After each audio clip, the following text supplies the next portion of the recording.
but I will be out there at the Libertarian Party California convention. So if you're a West Coast Libertarian, come out and say hi. I want to welcome you previously, I guess you could say, to California before you even get here. And I want to tell you, if you cross paths with Gavin Newsom while you're in Sacramento, please extend the biggest, one of those things to him as possible. Are you not a fan of Gavin Newsom, Mark? No. And I will never spare any time to talk about that individual in the most negative fashion I could possibly do. And I don't even believe in that personally. Yeah, Gavin Newsom is one of the few people that I will socially distance from. Good. And at least 6 feet away. Good. Now, we want to ask you, what is the Chase Oliver origin story and your path to this libertarian grandeur that you are partaking in? Yeah, give us comic book number 1. Give us the plot of it. How did you get here? So how did I get to the Libertarian Party? Well, it kind of starts with me being a Democrat. And the way I became a Democrat was 9/11 happened when I was in high school. And I started seeing friends of mine who were graduating, going into the military and being sent to the wars in Afghanistan. And then a little later on, Iraq, which was a war that I felt was clearly based on lies. And I saw friends of mine going there and then later on coming back with scars, both seen and unseen. And I just felt like I needed to become an activist. So I became an anti-war activist in those years. And at that time, I kind of thought there was like 2 options. You're either for Bush or against Bush. So I became a Democrat marching in the streets. And that was great until, 2007, 2008. There were 2 Democrats running. And I thought Hillary Clinton's a war hawk. This guy, Barack Obama, he must be a dove. He talks about a more gentle foreign policy, closing Gitmo, ending wars. I thought this all sounds great. So I helped the guy get elected, in the primary, and eventually I voted for him. And then all that stuff didn't end. Like the drones kept dropping bombs overseas. The wars kept being fought. Gitmo didn't close. And he still got a Nobel Peace Prize for doing nothing. And so I think to myself, okay, well now all of us anti-war people, we got to start fighting the war machine now that it's Barack Obama. And all the people who were protesting with me all of a sudden were like, he's going to give us hope and change, and we're going to have some health care. And I realized like the anti-war movement crumbled as soon as a Democrat won because they weren't prepared to fight one of their own. And so I was politically homeless until I was at the Atlanta Gay Pride Festival in 2010. You can see the rainbow Gadsden flag behind me. There you go. And I saw this tent, Libertarian Party of Georgia, and I'm kind of trying to read the tent, and this guy's like, come on over here. Come on over here. And it was John Mons, who was our candidate for governor in 2010. And he remarked that the Libertarian Party was the only party that had their gubernatorial candidate at Atlanta Pride because Republicans were anti-gay and Democrats were too scared to offend suburban voters in 2010 to go support gay people in Georgia. And so we started speaking, and he said, what's your one big issue? What's your one biggest issue? And I said, I oppose the Iraq war and the wars that are based on lies. And he then was like, man, you're a libertarian. You are a libertarian. And that's what got me into it. And fast forward to 20, I've been an affiliate chair, an ex-com member in Georgia. And then I started running for office in 2020 for Congress. John Lewis, he was a civil rights icon in the state of Georgia. You can disagree with him on policy, but during the Jim Crow years, he literally took a baton from the police to his skull, marching for freedom and the right to vote.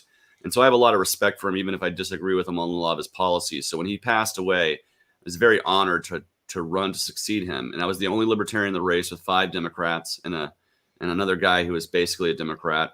Yeah. And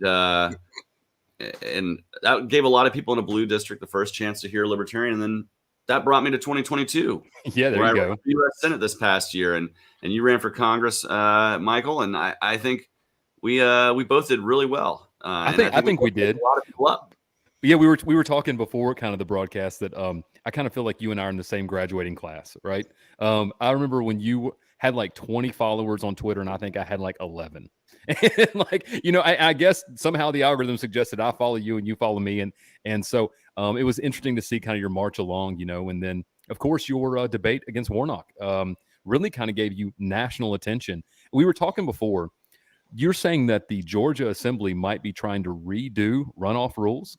Is that kind of what's going on? Yeah, there's a couple bills that are being floated around. One is being introduced by the Democrats right now that would lower the threshold to trigger a runoff to 45% of the vote as opposed to 50%. Basically, they're so scared that we keep causing runoffs that they want to make it easier. And for people who have under half of the vote to get elected to go to represent us either at the state house or in Washington, D.C. And I just believe in the simple principle that over half of the population should support you at least nominally. And that's why I believe in instant runoffs or approval voting or any kind of other advanced voting system that's beyond just plurality. But they're trying to do away with it there. And then some just want to do away with runoffs altogether. I think Republicans are against that. They like the runoff rules, and I tend to agree with them. Yeah, there you go, man. The runoffs will continue until they put better candidates up, right? Marcus, go ahead and ask your question. Right. Now, we had Spike Cohen on here in a post-election special, and he mentioned your name like 2 or 3 times. He kept saying Chase Oliver in Georgia, Chase Oliver in Georgia. What was it about Chase Oliver in Georgia that invigorated the libertarians in Georgia? Well, first and foremost, I campaigned as hard as I could. I got out as much as I could. I knocked on a lot of doors. I tried to put myself in as many events as I could across the state. There's actually a county map of Georgia that a political science student made for me. And every county that I actually campaigned in, door knocked in, did events in, I did better than my state average. There was a lot of the state I wasn't able to hit just due to lack of time and funding. And those counties I did worse in. And so that tells me that I was having an impact on the ground, like actually going out and campaigning, meeting people where they were. I probably talked to 1,000 voters over like Juneteenth weekend in Atlanta, for instance. That was one of my best outreach events. And let's be real, like that's not an event you would expect to see like libertarians normally jumping right into. A lot of people might feel a little intimidated. You can't be intimidated. You have to go where the voters are. And you have to go and speak to what their concerns are. And so I think that was something that did really well for me is I'm not afraid to go into a room that might traditionally be full of Democrats or Republicans and kind of call out the BS and say, you know, here's a real principled message that you can be proud to vote for and vote for with integrity. I think that's what kind of got us energized. In addition to the fact that a lot of Republicans just really hated the fact that an idiot was made their nominee. Golly, I mean, let's be honest.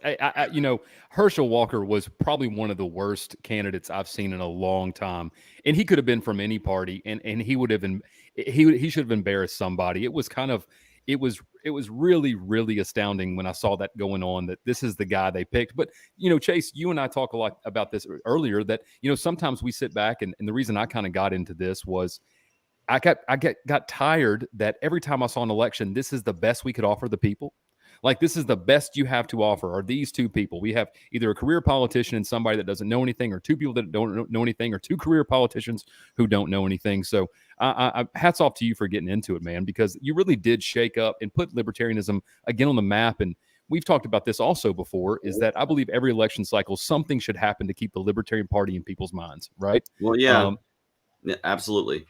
Yeah. I mean, so like, you know, here in Arkansas in 2020, it was Ricky Dale Harrington ran in a Senate race against Tom Cotton, got 33% of the vote. You know, he did a one-man debate, but it got the Libertarian Party of Arkansas on the map. You know, here again in 2022, we have you and George on the national debate stage. I mean, you got media coverage all over the country by causing that runoff, which I think got people going, hey, what's a libertarian? Your story of going to that tent is very much like what people are doing right after that election, going, what is a libertarian? Who is that? I might be one, right? So again, hats off to you. Marcus, you got another question, brother?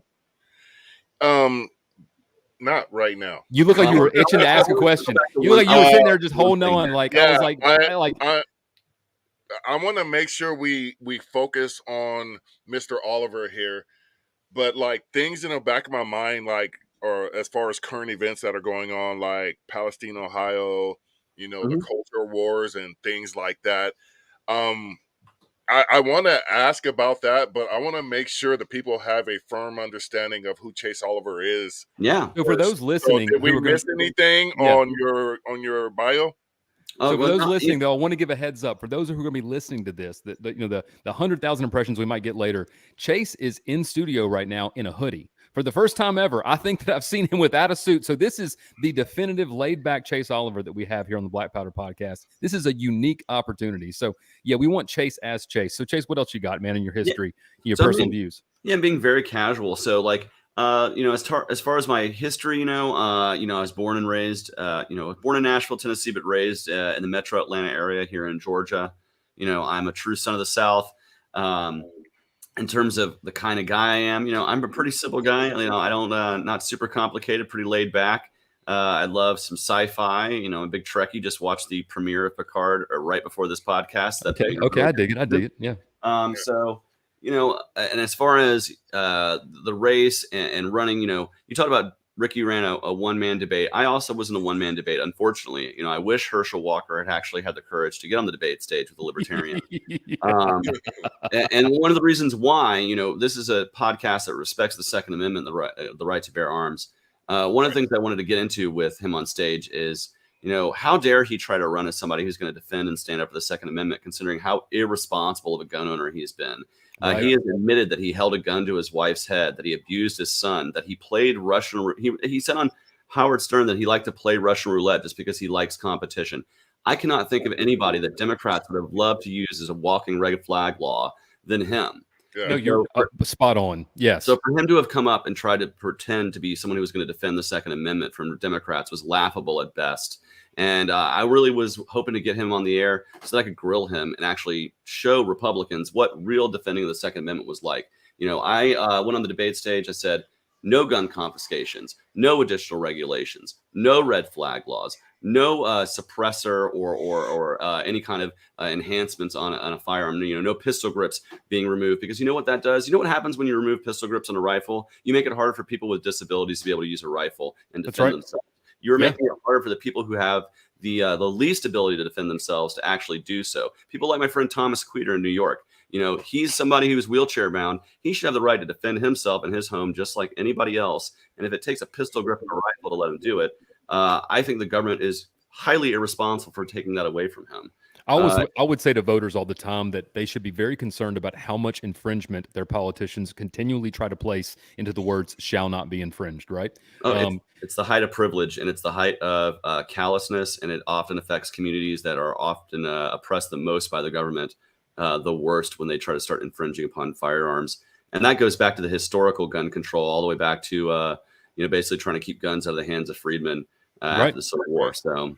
Yeah, there's one thing I wanted to add about Herschel Walker, though. As a lifelong Cowboys fan, I've hated him since 88, 89, because he fumbled all the freaking time. And I don't know why no one used that against him in the campaign, because that should have been the deal breaker right there, what he did to America's team. Like, it doesn't matter that you suck as a candidate. You were a terrible football player, and we're not voting for you. I already had a bias against him. So what everybody saw doing that election cycle about Herschel Walker, I was like, I could have told you that shit like 20 years ago. I live with a Cowboys fan. You concur. Yeah. There you go. Go ahead, Michael. So if we're talking, let's kind of go from that to kind of this pistol brace thing that's happening right now. We're on the Firearms Radio Network. Everybody's talking about the new ATF pistol brace rule, right? And so you kind of strike at the core of the issue, which is this is really an attack on multiple sorts of people. And specifically, in my opinion, it always kind of goes back to an ADA issue, right? It's kind of where I am, is besides being a constitutional issue and a Chevron deference issue and all these other legal issues, like at the end of the day, these things were designed, they were approved, and they were put into production for basically one reason, which was that people with disabilities would be able to handle a firearm easier, right? Do you have a lot of people in your district talking about that, or when on the campaign trail, are people talking about it? Well, one of the things I did always talk about is the right to defend ourselves as a community. I just got back from Orlando, where I visited the site of the Pulse tragedy. 49 people were killed in that tragedy because no one was carrying, because nobody thought that we should be able to defend ourselves in a bar or a club. No one had a concealed carry permit to be able to do that. I wish somebody who was responsible enough with a firearm could have stopped that tragedy before it got as bad as it did, right? It's much easier to defend yourself when you yourself are armed. Biden just last week praised the shooter or the guy that stopped the shooter with his bare hands and got the gun out of his hands. Well, you know what would have been a lot easier if that guy had had a gun on him. He would have been able to take that shooter out without nearly as much risk to himself and the other people around him. And I think that's the major lesson, right? Is that ultimately the right to defend yourself is about being able to defend yourself in times of crisis. And you can't wait for police to get there, especially in a lot of rural communities. And here in Georgia, you're lucky if you're 15 minutes away from the local police. That's absolutely correct. Yes. Right. So if someone's breaking into your home or someone is attempting to harm you or your family and use violence against you, you have to take the initiative. We cannot wait for police or agents of the government to make their way over here. They are at best going to investigate the crime after the fact. You speak well at selling 2A for everyone, which is what I tell people all the time. The 2A is for everyone. The 2A is LGBTQ rights. It's senior citizen rights. It's minority rights. It's something for everyone. Why do you think that as of late, especially the last maybe 5 or 6 years, it's been so under attack? Why do you think? What's the Chase Oliver opinion on that? I think a lot of it is, there has been mass shootings that are very tragic. A lot of school shootings, a lot of mass shootings. And I think it's ultimately people trying to come to terms with that. And they're attacking the right to own a gun and not the fact that we have a culture that is really in crisis and that we have a lot of people who lack basic empathy and who need to be kind of identified for that kind of ahead of time. Like we need to be understanding what the personality is and what the cultural impact is that's creating these shooters. It's not guns. My mother, when she was in high school, they had a rifling club. They had students coming into school with rifles in bags that they would put in their locker. And then afterwards, they would go to the shooting range, like literally dozens of rifles, student owned in the school. Right. So it's not the amount of guns. We've always had guns in our culture. It's a cultural movement that has created this lack of empathy and this emptiness in people that has caused them to cause this mass shooting. And so what it is it's an emotional response to an emotional action that is not really rooted in logic. And I like to be logically about it. And disarming people is not going to solve the problem of gun violence. It's not going to solve the problem of violence. You take guns out of people's hands, they will find other ways to commit violence. What we have to do is we have to come to terms with the fact that there is a real cultural problem in our country and really around the world that lacks human empathy. A lot of that has to do with the dehumanization that we see on social media. And that's the real big thing that has changed since I was young, is that social media has come up and really kind of warped the psyche of a lot of people. And that's what we have to come to terms with. It's not the guns. It is the people who are committing the violence that we have to address. You talk a lot about, I'm sorry, Marcus, go ahead, brother. Yeah. So I was actually talking about this with a coworker at work today. I think I'm the only Generation X person in this podcast. Michael is a exennial, because you're right on the cusp. I think I'm an elder millennial. I was born 82. What does that make me? You're right on the cusp of what most people consider so I don't have a home there either. Golly. I'm smack dab. That's why I call you a Zennial. Okay. You and Spike are the same age, so all right. But there was bullying when I was a kid, and there was terrible bullying because if it's similar today. If you wore the wrong shoes, or if you had clothes from Kmart, or there's an old store called Zodi's, you were bullied. But our reaction to bullying was either you fight back or you accept it and try to live your life the best you can. But with the advent of social media and people seeing all these other people's glamorous lifestyles and whatnot, I think that's a contributing factor to why we're seeing more people handling their situation in such a violent manner. But what do we actually do? Because I don't consider government the answer to that problem, obviously. No, the answer is, truthfully, the answer is the family. Too many people have abandoned their raising of kids to screens a lot of the times. And I'm not going to say it's, not every shooter is the fault of the parents of the shooter, right? But there's a lot of times when there is psychological trauma that happens to people throughout their lives that manifests itself in very unhealthy ways, because it was never addressed. I'm a big believer in people getting therapy if they need it, right? Like there are too many times when people go through extremely traumatic events in their lives and it's never truly addressed or worked through. And that can create very unhealthy outcomes later on in life. This is why we have a major addiction problem in this country. Part of that is not being able to manifest trauma. I'm somebody who believes in empathy and care for those kinds of things. And that's how we have to start addressing people, is with a little bit more love in the world. We too often dispose of people. We treat them like they're disposable. Government does this. Big corporations do this. We need to not do this as communities. That's one of actually the great strengths of community and of the libertarian. You see, people sometimes view libertarianism as like a selfish thing. The truth is it can be nothing less. That's nothing further from the truth, rather. Thank you for highlighting that. Yes. Because what we want to say is that each and every person is allowed to be free and live their life in peace as their authentic selves. And that's a message that's universally empathic. And it doesn't require force, fraud, or coercion to have it. It's ultimately the golden rule: treat others as you wish to be treated. And that's where liberty comes in for me. Right. Yeah, sorry, I'm rambling on a little bit, but no, you're not at all. I mean, you're highlighting on something really that I think that a lot of libertarians might miss, and I think the perception, like you said, is missed.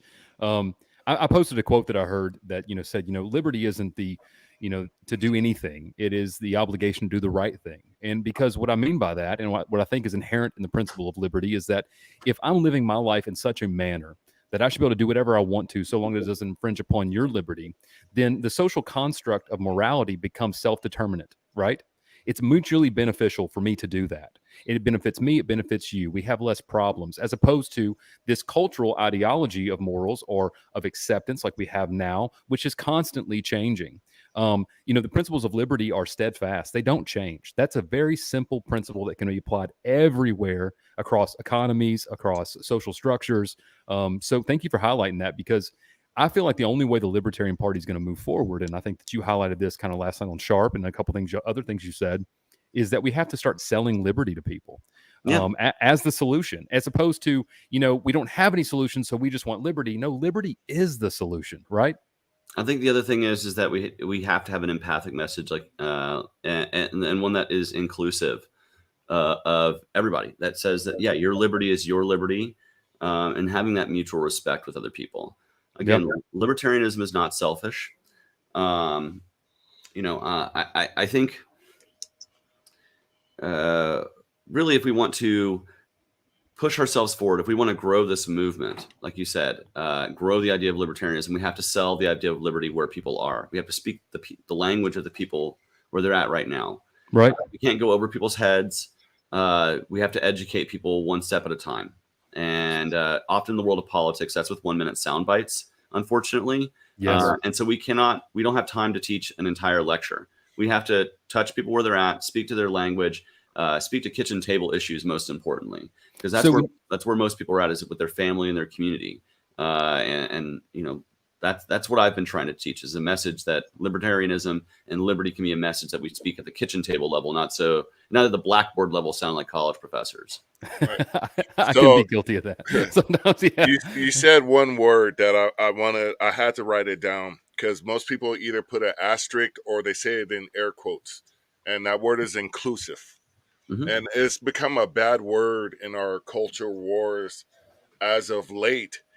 And I for the life of me, I don't understand why in principle that's a bad thing. But where does Chase see that word when you say inclusive? How does that relate to the culture wars that we're experiencing right now? Okay, so much like actual wars, I'm against the culture war. I think libertarians believe that instead of wars, we should be trading with one another. We should have free and open markets. I don't believe in a culture war. I believe in a cultural exchange. That's what we should be having with people, is free and open exchange of ideas without having the government influence it one way or the other. And, the trillions and trillions of decisions that each and every person makes each and every day, that's what will ultimately determine where our culture goes. We don't need the government to be making our culture for us. Individuals, through their own actions in their everyday lives and the actions of their community, that will make culture sort itself out. We don't need violence to sort it out. So I will not fight a culture war. I want to be part of a cultural marketplace. Right. And I think that's where libertarians need to put themselves. Because when we stake ourselves at one end or the other, we alienate a whole group of people who just want to live free and peaceful. Right. And that's ultimately what libertarianism is. That's why I mean inclusive. You can be a libertarian and be any race, any gender expression, any sexuality, any faith, lack of faith, any nationality, anywhere in the world. Libertarianism is a universal concept. It is not one that ends at any border. It's not one that ends with any tribe or clique.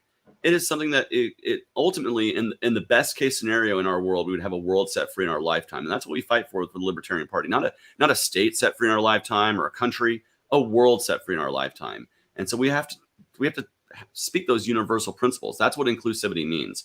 You're right. It's been made a dirty word by people who want to fight a cultural war because they want to stake their claim. It's also been made kind of a ridiculous claim by people who, on the other side of the culture war, who want to constantly make everything have to be made equal, which you can't make. You can provide equality. You cannot force equity. That's right. That is a wrong-headed thing because that ultimately creates backlash and counterculture and clashing. We don't need that. What we need is just a free world, and that is an inclusive world. You have an interesting story you said, kind of pre-air, kind of regarding the culture war a little bit, one of your personal experiences when you were down on the Gulf Coast. Why don't you go ahead and share that with the audience? Yeah, so I was doing a tour through Alabama and Mississippi and Georgia. Is about 1,200 miles total in the weekend. And the second day I'm having breakfast in Alabama. I have a breakfast event with a group of folks, about 10 of us. And afterwards, I do what any good person running for office does. I hand out business cards to everybody who's within gaze of me. And I come upon a family, and he's a guy, and he takes my card and he looks at it. I say, I'm a libertarian running for president. He says, what's your faith? And I said, I'm an Episcopal Christian. And he said, well, how do you feel about homosexuals and women on the pulpit? And, the Episcopal Church is very opening and affirming and welcoming of people of all lifestyles. And so I basically say that. I say, we have gay priests. The guy who brought me to Christ was a gay deacon. And we accept women as pastors as well. And he started going into this whole thing about, culture war nonsense. And I stopped him. I said, let's just stop right here.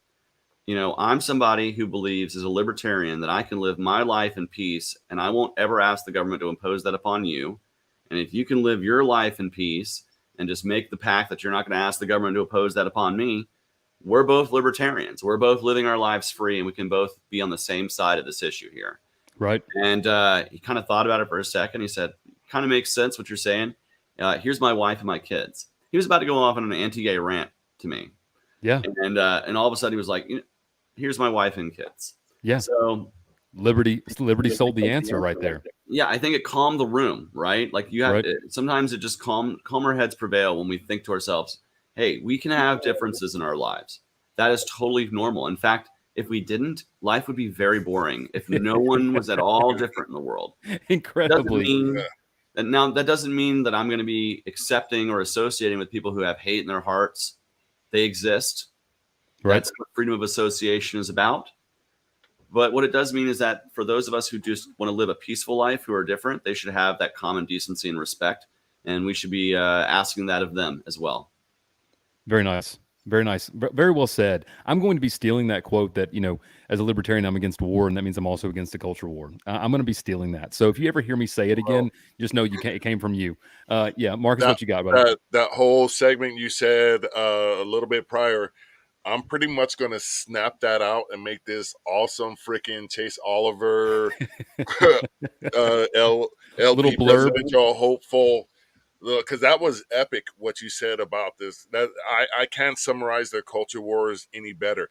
If you really want your government dictating what your culture is, there's words for that related to history. And I'm not going to delve into that point, but it's been done before. Is the point that I want to tell the people listening. You cannot have a government.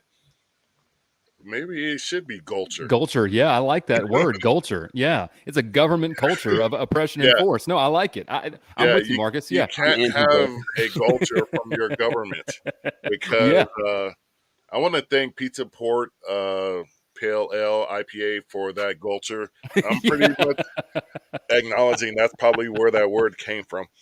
But so Chase, I want to double back one time back on the culture war issue. So, here in Arkansas, It's being fought in the media and at the state level pretty heavily right now. Most of our new governors, I would say executive orders and some of the stuff that are first coming through the legislature are culture war issues, right? Gender affirming care for children, bans on certain words in government like Latinx, things that get a base riled up and emotional, but don't really address the core issues that maybe government should be addressing, right? So when I was talking to parents on the campaign trail, it didn't come up a lot, but when it did, my answer was always, look, if the state wasn't involved in education to begin with, you wouldn't be worried about this, right? Your concern is that your child, which is your responsibility, might be forced to do something you don't want them to do because of government coercion. How do you see balancing that with voters in the future who want now government to step in and say, okay, we've given you our schools, you have control over them, do what I want you to do there? How do you balance that with voters moving forward? Well, I try to remark to folks that if you're trying to impose your morality in schools, you're no more guilty than the people who are that you're trying to fight against, right? Like, Right. you're just a mere reflection of yourself. You should be wanting to release the control of government upon education and let parents and teachers make those decisions. Parents, teachers, and students should be the three people who should be most in charge of making curriculum, not administrators and government boards and bureaucrats. Right. I think if we had more, and I say teachers and educators for a real reason, because they're people who often get forgot about in the school choice conversation. There are a lot of teachers right now who are public school teachers. That if the public school system didn't exist tomorrow, they wouldn't cease being teachers. In fact, many of them are very much so want to be able to teach outside of the mandated curriculum they're forced to teach right now. They wish they had a little bit more freedom to be able to teach in a way that they maybe could get more reaction out of their students and a little bit more lively discussion and critical thinking in the classroom, right? Right. So we need to make sure that they're still in the discussion. But when we talk about like mandating against things like gender affirming care, right? That is just government imposing itself into the doctor's office. We should be against that. That should be something that a parent and their doctor should be making decisions, not a school system, nor the government on high in Little Rock or in Atlanta or anywhere else, right? Right. So, and here's what I want to say to people who maybe are like trans kids and they're grooming this stuff, right? I know several parents of trans kids. Every one of them did not expect their kid to be trans. They did not prepare for their kid to be trans. They did not, it just kind of happened. And they are just trying to understand what their kids are going through. They're trying to make their kids live a life that seems fulfilling to them. And they're doing their best to reach out to people who they think can help them understand this stuff. Yeah. It is not good to just demonize parents. Right. And I think, we need to have more empathy in that conversation and less mandating what government's going to do. And when it comes to like curriculum, I think we should have a world where, if there's a school that has no CRT written on the door, fine. And if that's where the marketplace sends them, fine. And if there's a school that's got a rainbow flag right in front and says we include everyone and we're all inclusive, and that's where people want to go, fine. And that's what the marketplace is going to decide. Again, it's not a cultural war, it's a cultural marketplace. And if we just allow people to make those decisions, we will have no force. We won't have any fighting. Because I view the culture war as, I try to look not at things as problems, but as opportunities, right? I view this strife amongst parents, educators, school boards, the media, all this stuff going on. I view it as an opportunity for us to say, hey, this is why the free market is better. This is a great place for us to pull the bottom Jenga block out of public schools, right? Because we cannot get a one size fits all solution. Maybe we should have a quiet, peaceful divorce, which is called the free market, right? You can send your child to any school you want to with whatever ideology and educational system you want to. Let's just remove the state from it. Do you see why the state becomes a problem? Because eventually we get to a place where two people, an immovable object and an unstoppable force are going to meet each other. And that's kind of what we have here. There's not going to be a solution to this that's going to be amicable for everybody. The only amicable solution is the free market. So I look at it as a way that we could totally dismantle the public school system and make everybody happy, right? That's kind of where I am. Marcus, you were itching at the bit for a comment. Well, full disclosure, I work for a public school. Sorry, Marcus. You statist. I wish I could speak more to what I've done. Great people do. I wish I could speak more to what I've done there because you guys will be proud of me, but I'll keep that private for now. But as far as the culture war, I kind of relate it to the argument against gun control, because they always say we just need to ban this particular gun or this particular magazine or something. They want to do it in little bits and pieces. But with this culture war, that's the same thing they're doing. They're doing it in little bits and pieces. And what we say about gun control is, where will it stop? Right. Yeah. And then when you look at their culture war, and they're doing it in the same fashion, and I have to ask, where will it stop? I mean, they've I'm not saying they, but when Roe versus Wade was overturned, I've seen a lot of the people that cheered that decision pointing to porn next. And Louisiana passed a bill where they have to do age verification before you can fire off some knuckle babies on Pornhub. You know? Yeah. No, I mean, Where eventually does it stop? government force will find its way into everything if you let it, right? I mean, so that's kind of why I say the answer is just a free market. It always is. Yeah. Chase, I would like to, if we could, maybe get into some of your policy stuff if you want to. Sure. I'm sitting here. First off, your website is really well done. You're new, and I want to send everybody there. VoteChaseOliver.com. That's where they can find you, right? Mhm. And it's well put together. It's very laid out really nicely. And you cover, you and I, one of the reasons why I think we got along probably early on is that we kind of have similar views on a lot of policy issues, obviously. You spend a lot of time talking about criminal justice reform. You spend a lot of time talking about it.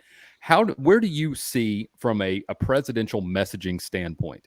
Because let's be honest, if you get the nomination, the truth is, Chase, you're probably not going to win the election, right?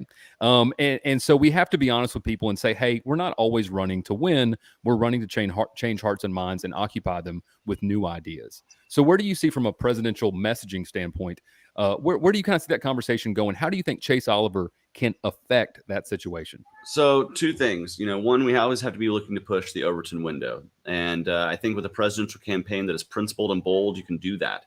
I'm somebody who, I'm running on the platform of ending federal qualified immunity for all law enforcement and asking that states follow suit.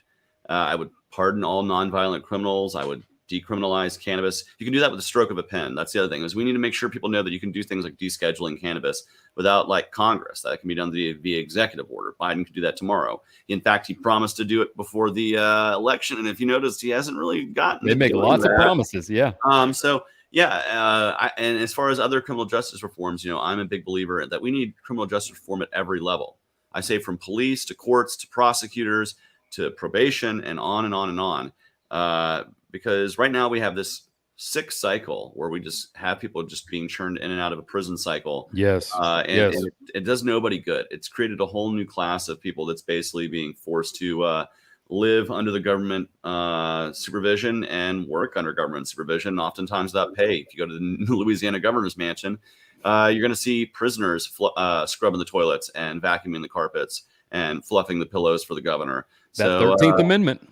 Yeah. And so ultimately, criminal justice reform is a major issue to me because it is a question of human suffering, literally at the hands of government. Things like mandatory sentencing that ties the hands of judges, where there are instances where judges are like, I would love to give this person a lower sentence, but due to mandatory sentencing laws, I cannot do that. Right. I think in our estimation, we should be trusting judges, right? That's the reason why they're there. We shouldn't be tying their hands with that kind of stuff. I'm against the death penalty.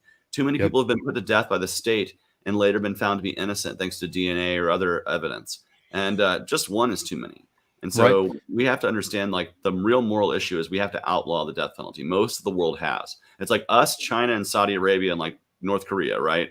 And so I think we need to join the overwhelming list of nations that have decided to do away with capital punishment because they view it as immoral. Well, you and I are both pretty open about being Christians. We haven't made qualms about that on the campaign trail. And again, as a Christian, I believe that murder is wrong, right?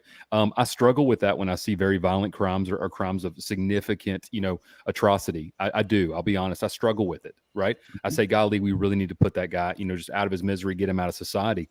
But fundamentally speaking, on principle, murder is wrong. It doesn't become okay just when the state does it, right? And that's what I've always found to be the irony. You're in Georgia, I'm in Arkansas. We're in the South. We've grown up in the Bible Belt. We've heard these principles our entire life, and then we see the electorate and our elected officials almost do the opposite, right? And I feel like, and that's kind of how, this isn't a Michael White podcast, but that's kind of how I came to libertarianism too, is that I felt a very disingenuous branding was happening on both sides. The Democrat Party was always quote unquote pro criminal justice reform. I never saw anything but the 94 crime bill, right? The Republican Party's always been quote unquote pro life, but apparently only until someone's born, right? And then it's just in the system, and here you go. So when you talk about criminal justice reform, when you talk about those things, where do you see like some actual practical on the ground stuff happening with people? What do you think is the next step that probably states and affiliates and other candidates that are local could be focusing their efforts on? One of the areas that I focused on when I ran for Congress, and this can be divisive with some people, but I sincerely believe it is we need to do away with the cash bail system as it currently exists in this country. Yep. It creates ultimately a two-tier justice system, one for those who have the means and one for those who don't. And it creates pretty bad outcomes. Look no further than the story of Khalif Browder. He was a kid who was accused of theft, and he spent years awaiting Rikers. in Rikers Island, where he was regularly abused by guards and prisoners. And ultimately, that charge was dropped, and then later on arrested again. He was so scared of going to jail, he took his own life. I know it's horrible. And it is horrible. He was traumatized by that experience. And frankly, we shouldn't be asking people who only have money. If you're too dangerous to be let out, there's no amount of money that should be letting you out of jail. And if you're not too dangerous to be let out of jail, you should be going home so that you can continue your job, to provide for your family, to provide for yourself, and continue to be, at best, a useful member of society, right? Right. And I think we have to have that trust with people right now. And so that's something that we can do on the local level and cities and counties, or even statewide, is to do away with the cash bail system. I started talking about cash bail when I ran for Congress, and all of a sudden I got under the nose of the head of the American Cash Bail Association or whatever. And I just started getting spammed every time I appeared anywhere. This guy wants to let child molesters out of jail. Right. No, I don't. No, I don't. I think if you are being accused of harming children, you should be in jail until your trial, and your trial should come up pretty darn quick. We shouldn't be waiting on that. And so I'm somebody who believes that is a great area where we can work on. Another area we can work on is just the conditions of prisons. Too many states have just terrible prison conditions. A lot of that has to do with the privatization of prisons. I'm actually against that. It's weird to say that I think the government should fund something, but if the government's going to fund something, it should be the criminal justice system in terms of courts and prisons. We should not be having a profit motive for people to be arrested, to create quotas for beds to fill. So this was my kind of compromise on that. It was, that I'm against for-profit prisons, but again, as a libertarian, I'm for private industry answering public problems, right? And so in kind of my campaign platform, it was maybe we should license them on a recidivism reduction measure, right? So we're going to pay you to run these prisons, but you're only going to get paid based off how many people don't come back, right? And put their motives kind of more in line with us, because it's a huge industry, and politically speaking, to disband it would almost be impossible. But I think politically feasible, we could get some sort of reforms where, hey, we're going to change your financial incentives to be more in line with ours. Is it perfect? No, I'm with you. It's not perfect. But is it an incremental liberty that I think that I'd be willing to accept? I think I would be, I mean, I think, ultimately as a minarchist, that's kind of where I think government has its function. Governments should function for national defense and to enforce property and contract law and keep us free from force, fraud, and coercion in those areas. And in which areas where force, fraud, coercion, or violence occur, there should be adjudication and, criminal justice for that. That's literally the minimal. That's the night watchman state, people. And so, I'm somebody, but if we're going to do these things, they have to be administered with, better than they're being administered right now. Right now, a big part of it is the fact that too many people are in jail. We just have far too many people in prison because we have an overcriminalized society. If we didn't have 25% of the world's prison population, or whatever it is, we might be able to, I don't know, have better run prisons because we could focus on, less people and not have to have these giant structures and have to hire so many people. It would be a much better system. If we simplified it and quit criminalizing behavior that shouldn't be criminalized, drug use, adult sex work, anything where there's consent required. I think should be pretty much legal. Right. Well, and you see, the thing is that, the messaging with voters has to be, very clear that just because something's legal doesn't mean it's promoted. Right. And just because something's legal doesn't mean that we don't shame it as a society. Just because something's legal doesn't mean that we don't warn people about it. I always give people the tobacco reference. Cigarette smoking has gone down dramatically. No one had to prohibit it. All they had to do was start letting people know, hey, you're probably going to die if you do this. Right. I mean, yeah. And there we go. And again, that goes back to the cultural marketplace. Those things are going to sort themselves out again with the trillions and trillions of decisions that people make. If you try to essentially plan culture, you're going to fail. What you got, Marcus? Well, in California, the government kind of ended cigarette smoking because they made a pack of cigarettes around $10, $11 to $12 a pack. Yeah, that's taxes. That's pretty terrible. And honestly, I'm someone who thinks the way sin taxes like that are just dumb. It's just trying to culturally program things. Right. Yeah, the stupidity behind the sin tax is it does work. It reduces the rates of people doing those because they can't afford it. Sins. Yeah, but then the government depends on those taxes for their programs. Yep. So when the taxes fall or theft falls from the sin tax, then they have to look elsewhere for their funding, and it just turns into deficit spending.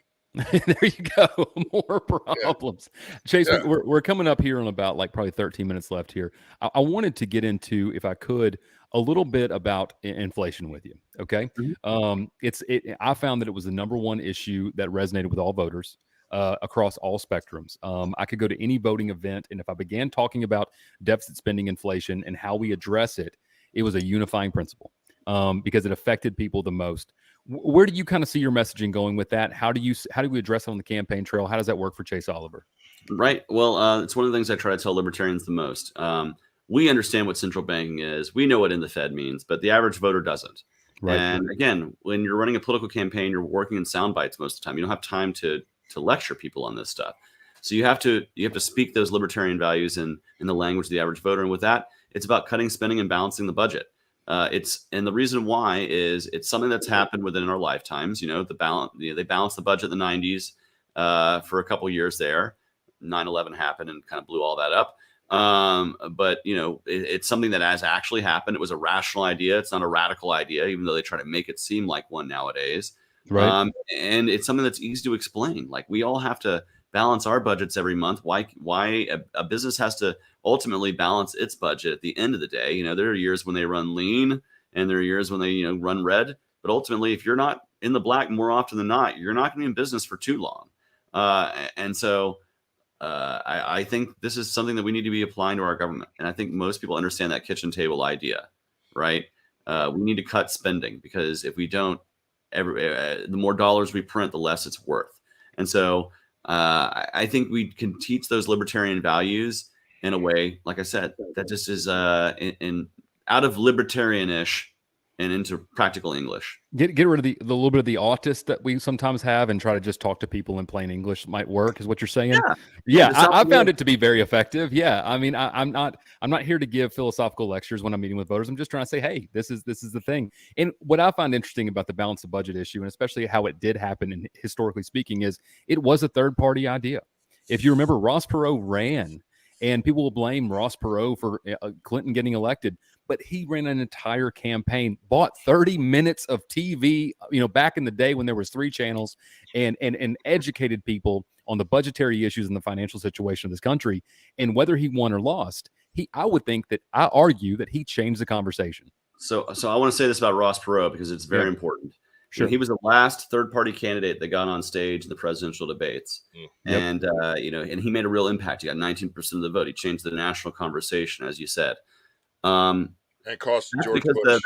That's because the Commission on Presidential Debates came about, right? Yeah. And they took control of the debates out of the hands of groups like the League of Women Voters and basically made it a Democrat and Republican-only group. Well, Republicans have dropped out of the Commission on Presidential Debates. They've signaled that they are not going to be a part of it anymore. We need, as libertarians right now, to be running a presidential campaign and reaching out to the Republican Party and saying, let's get in your debates. Let's really open it back up. Let's get the League of Women Voters involved. Let's make it a nonpartisan thing. frankly, let's pressure the Democrats to have to drop out of it too. And if we can do that, if we can run a professional campaign, if we can message hard enough, we have a chance to get on the debate stage that doesn't involve being screwed over in the polls and not even being asked about us. It just involves us having enough energy and activism to get up there and be noticed. And if we can make that energy and enthusiasm known, we can possibly get in the debates. And if we get in the debates, I mean, frankly, I'm someone who's looking at 2024. I'll be 39 on election day. Joe Biden will be 83.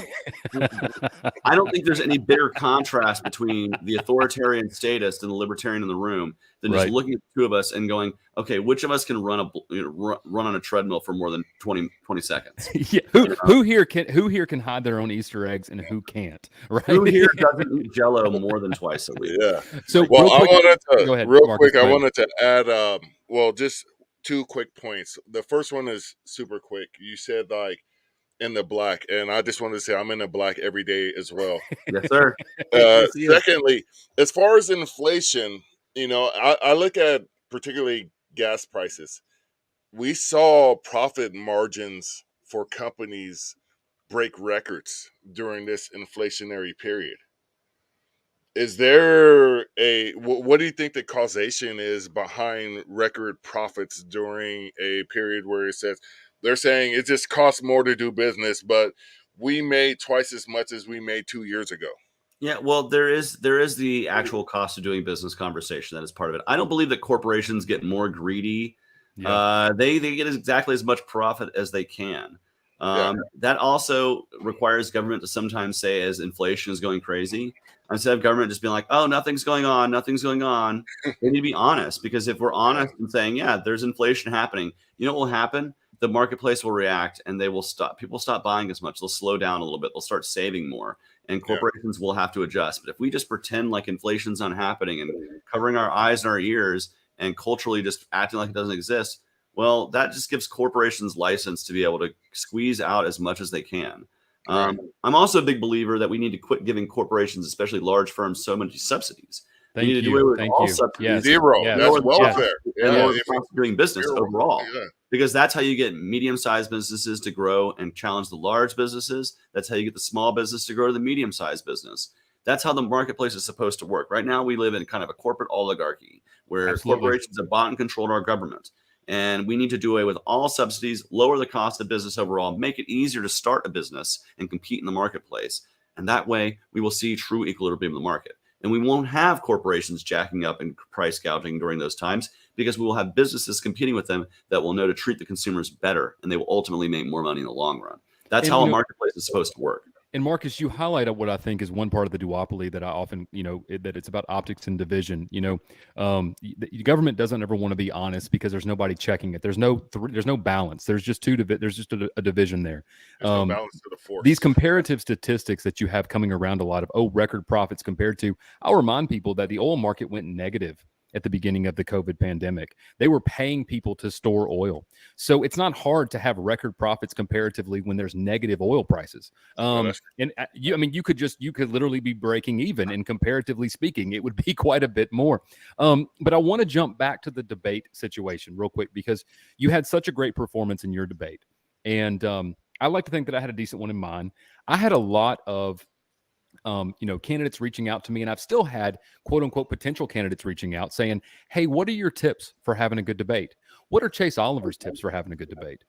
So 2 things: prepare and don't be over prepared. I know that sounds kind of dumb, right? Like very contradictory, but I made sure that I didn't want to sound wooden. So I didn't want to sit there and just prepare line after line after line, because then you sound like an actor.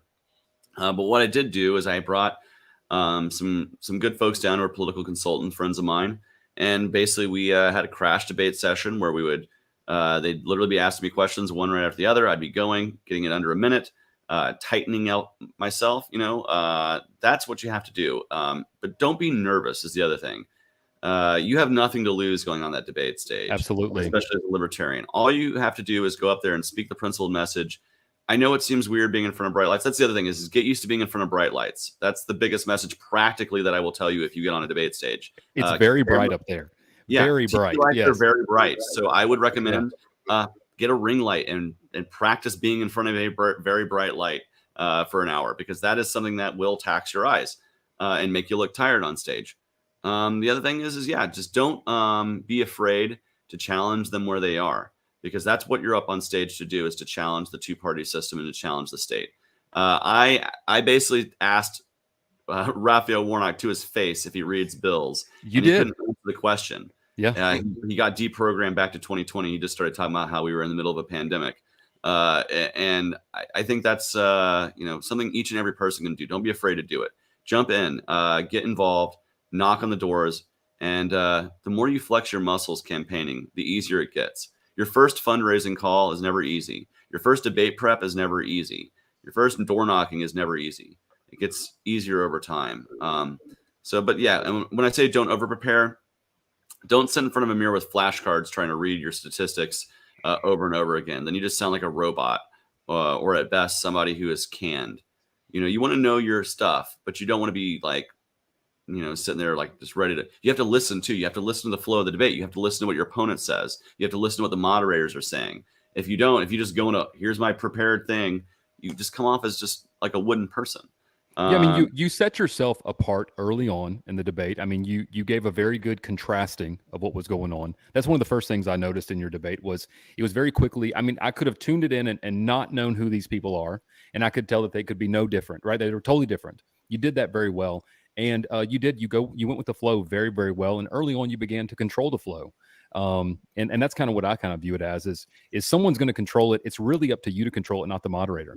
You're there to steer it inside the moderated rules. And if you can do that, you're winning it. If you're being controlled, you're losing it, right? And answer the questions, because that's what the duopoly usually doesn't do. If you actually answer the questions, people go, "Oh my God, that guy actually answered the questions." So when you had a debate where one guy didn't show up, right? Now, obviously there was rules against props. Famously, I think that Herschel Walker later used a prop in a different debate, right? I'm going to show you the prop that I had. I had a prop in my pocket that I did not pull out. I was going to pull it out afterwards during the press, and I forgot about it. And then I'm going to show you my gun, because I wanted to talk about it before we. Let's do that. Yeah, we got some minutes to talk about guns. We'll let it run over the first hour a little bit. But yeah, so Marcus, I'm with you on the Herschel Walker thing. I mean, he drops balls all the time, man. He dropped him. He didn't show up on a debate. Then the next debate, he's out there with a play badge. Yeah. So speaking of that badge, right? He pulled out his police badge, his pretend police badge, and said, "This makes me a police officer." Well, I'm a big Star Trek fan. And so the whole debate, I had this in my pocket, a Starfleet badge. And I was going to pull it out during the press avail afterwards. But then they started asking questions. I forgot about it. And then on the way in the Uber, I'm like, what is this poking into me in my pocket? I was like, oh, man, I forgot to pull out my Starfleet badge and tell everybody that I'm a Starfleet captain. Yeah, you should have been like, as much as he's as a police officer, I'm a Starfleet captain. That's exactly what I was going to do. I was going to say, perfect. This qualifies me to be on the bridge of the Enterprise. So the Black Powder podcast, we're on the Firearms Radio Network. We're primarily a two-way podcast, but we talk about a lot of different issues. So every time that we do this, usually in pregame, Marcus and I are talking about what gun we have sitting next to us. You have a gun next to you, and you have a gun story. So we're going to kind of wrap this up with your gun and your gun story. Go ahead, take the floor. Lovely 38 Special right here was made in 1951, I believe, according to the serial. Great pistol. And it was my grandfather's gun. And it was a police service revolver. He got it from his friend, whose name is Officer Casey. My grandfather was a trucker. He was always like, good to know a cop, just in case you get into trouble. Yeah. And so him and Officer Casey were best friends. He did some work on Officer Casey's family on their land. And he said, well, do you want to get paid in money or in a service revolver? I got a spare one. My grandfather, of course, took the gun. Right. And he had that gun at his bedside for the remainder of his life. Actually, Officer Casey became Chief Casey of the Metro Nashville Police Department. And they were best friends. They had breakfast all the time with each other. And my grandfather and Chief Casey died in the same week. Oh, wow. And so the funeral home, one half is my grandfather, one half is Chief Casey. And so like half of the Metro Police Department was there. And I inherited this gun, and it holds a special place in my heart because my grandfather was a really tough guy. He was a very I don't think he would describe himself as a libertarian, but he was what I would call as a free spirit. Sure. Which really makes me, I think he was kind of a libertarian. He was definitely ahead of his time.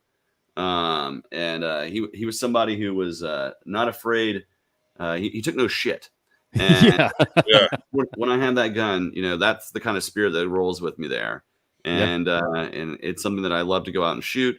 and it protects me and my home just like it protected my grandfather's home for like over 50, basically 50 years that he got that gun. Smith & Wesson revolvers are Yeah. lifetime pistols. You will hand that to your children and children's children. They will keep on going, and they're well made and they're fun to shoot. And I'm a big revolver guy. I get a lot of crap about that sometimes at the range. I love them. But I'm a wheel gun guy. I love them. Rounds. Yeah. What kind of rounds do you push through there?